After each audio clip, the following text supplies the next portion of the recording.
কেন্দ্রীয় বাহিনীর ঘেরাটোপে 2026-এর নির্বাচন, বাহিনী মোতায়েন নিয়ে গুরুত্বপূর্ণ বৈঠক। 26-এর বিধানসভা নির্বাচনে কেন্দ্রীয় বাহিনীর আরও ঘেরাটোপ করার সিদ্ধান্ত নির্বাচন কমিশনের।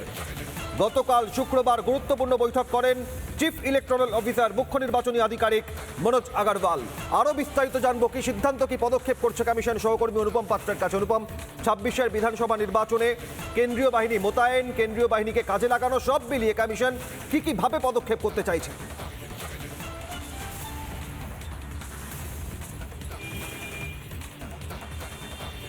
দেখো, কমিশনের তরফে যেটা বলা হচ্ছে যে তারা ইতিমধ্যেই যাবতীয় প্রসিডিওরটা শেষ করে নিতে চাইছে। কারণ তুমি জানো, এর আগে উচ্চপদস্থ শীর্ষ আমলাদেরকে নিয়ে, পুলিশ অফিসারদেরকে নিয়ে, বিএসএফকে নিয়ে বৈঠক সেরে ফেলেছে কমিশন।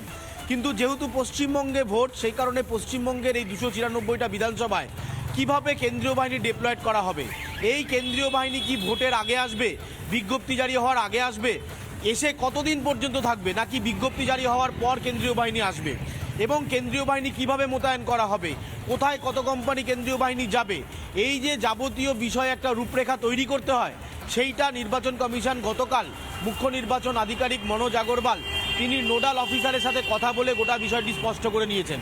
ফলে এখন আমাদের যেটা অপেক্ষা করতে হবে, 14 ফেব্রুয়ারি যে ফাইনাল রোল পাবলিশড হচ্ছে, তারপর বিজ্ঞপ্তি জারি করবে নির্বাচন কমিশন পশ্চিমবঙ্গে বিধানসভা নির্বাচনের।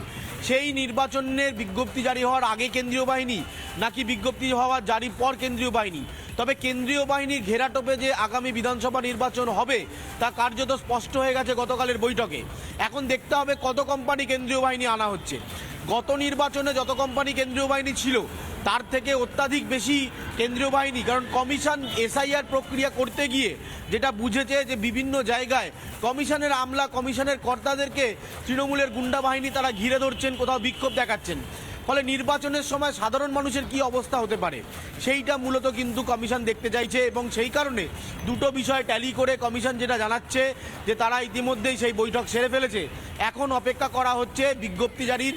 এখন কমিশনও এই সিদ্ধান্তটা নেবে। গোটা বিষয়টি দিল্লি নির্বাচন কমিশনকে জানানো হবে যে পশ্চিমবঙ্গে 294টা বিধানসভায় প্রত্যেক বিধানসভা ওয়াইজ কেন্দ্রীয় বাহিনী থাকবে, নাকি ফেজ অনুযায়ী কেন্দ্রীয় বাহিনী হবে।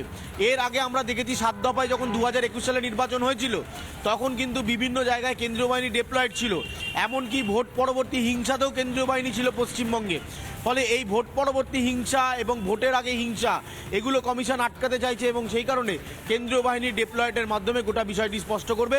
গতকাল বৈঠক হয়ে গেছে, এখন অপেক্ষা করছে কমিশন দিল্লি থেকে কি বক্তব্য বা দিল্লি নির্বাচন কমিশন কি জানায়, সেই মতন এখানে ইমপ্লিমেন্টেশনের কাজ একেবারে চূড়ান্ত সিদ্ধান্ত কি হয়, নজর থাকবে। সঙ্গে থাকো অনুপম, এবং একই সঙ্গে আরো গুরুত্বপূর্ণ এক তথ্য আপনাদের।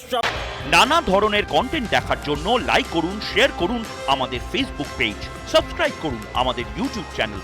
পাশাপাশি অন্যান্য ব্রেকিং নিউজের জন্য অবশ্যই চোখ রাখুন রিপাবলিক বাংলায়।